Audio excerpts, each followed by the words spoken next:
ఎన్నికల షెడ్యూల్ వచ్చాక ఏపీలో నిర్వహించిన ప్రజాగాళం బహిరంగ సభ పొలిటికల్ టెంపరేచర్ ను అమాంతం పెంచేసింది.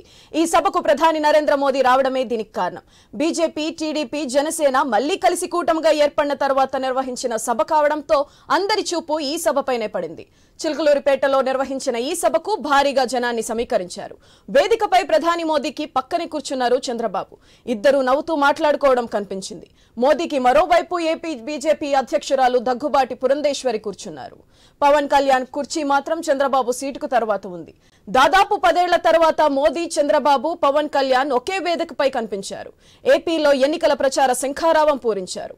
ఎంతో ఆర్భాటంగా మరెన్నో ఆశలతో ఈ సభను ఏర్పాటు చేసిన మీటింగ్ లో సాంకేతిక సమస్యలు ఇబ్బంది పెట్టాయి. పవన్ కళ్యాణ్ మాట్లాడుతున్నప్పుడు ఒకసారి, ప్రధాని మోదీ ప్రసంగిస్తున్న సమయంలోనూ పలుమార్లు సౌండ్ సిస్టమ్ పనిచేయలేదు. లైవ్ స్ట్రీమింగ్ ప్రధాని ప్రసంగం ఆడియో రాలేదు. మొత్తం మీద 3 పార్టీలు ఆశించిన స్థాయిలో సభ జరగడం వారికి ఊరటనిచ్చింది.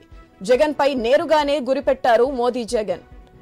జగన్ కాంగ్రెస్ పార్టీ వేర్వేరు కాదన్నారు. ప్రధాని మోదీని చంద్రబాబు పొగడ్తల్లో ముంచెత్తడం ఈ సభలో హైలైట్.